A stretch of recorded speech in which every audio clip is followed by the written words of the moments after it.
یوسف علیہ السلام کے بارے میں۔ حضرت یوسف علیہ السلام حضرت یعقوب علیہ السلام کے بیٹے ہیں۔ 9 سال کی عمر میں انہوں نے خواب دیکھا کہ کس طرح 11 ستارے اور ایک چاند ان کو سجدہ کر رہے ہیں۔ اس کا تعبیر یہ بنی کہ جب عزیز مصر کے پاس یہ بیچے گئے 20 درہم کے اندر، تو اس کے بعد عزیز مصر نے انہیں اپنا بیٹا بنا لیا۔ اب زلیخا کی اسی وقت جو ہے ان کے اوپر نظریں اور طرح سے شروع ہو گئی تھی۔ اس کے بعد جب یہ بڑے ہوئے، بلوغت کی عمر کو آئے، تو قرآن میں یہ ملتا ہے کہ ان کو نبوت بھی اور علم بھی دونوں ان کے پاس تھے۔ اس وجہ سے یہ خوبصورت بھی بہت زیادہ تھے۔ اب جب خوبصورتی، علم، نبوت سب کچھ ان کے پاس تھی، تو اللہ تعالیٰ نے ان کو جنت اور جہنم کا نظارہ کروایا ہوا تھا خواب میں، جس کی وجہ سے ہوا یہ کہ انہوں نے جو زلیخا نے جال بنا اس میں سے بچ گئے تھے۔ قرآن کے الفاظ ہیں، زلیخا نے جال اس طرح بنا تھا کہ ان کی عزت کے اوپر حملہ کیا تھا۔ اب حضرت یوسف علیہ السلام بھاگے، جب بھاگے باہر نکلے تو سامنے عزیز مصر کھڑا تھا۔ عزیز مصر کے سامنے زلیخا نے یہ کہا کہ یہ آپ کی عزت کے اوپر حملہ کر رہا تھا، اس کا ٹھکانہ جیل ہونا چاہیے۔ ادھر جو گہوارے میں ایک بچہ لیٹا ہوا تھا، اس نے حضرت یوسف علیہ السلام کی گواہی دی کہ اگر حضرت یوسف علیہ السلام کا جو کرتا ہے وہ پیچھے سے پھٹا تو زلیخا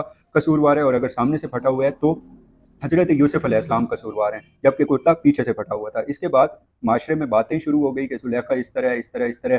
جب یہ ساری باتیں شروع ہوئی تو ایک دفعہ زلیخا نے ساری عورتوں کو بلایا اور ان کے ہاتھ میں پھل دیا اور ساتھ چھری دی، اور حضرت یوسف علیہ السلام جب وہاں سے چل کے گزرے تو انہوں نے اپنے ہاتھ کاٹ لیے۔ اب جب حضرت یوسف علیہ السلام نے یہ سب کچھ دیکھا تو انہوں نے اللہ سے دعا کی کہ یا اللہ اس سے تو بہتر ہے زندان۔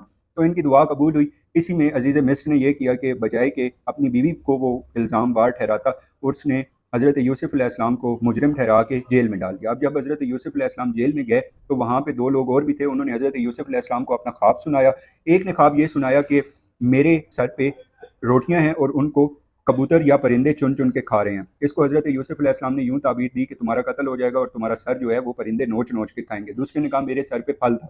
تو حضرت یوسف علیہ السلام نے فرمایا کہ تم جیل سے رہا ہو جاؤ گے اور اس کے بعد آزاد ہو جاؤ تو جا کے عزیز مصر کو بتانا، لیکن شیطان نے اس کو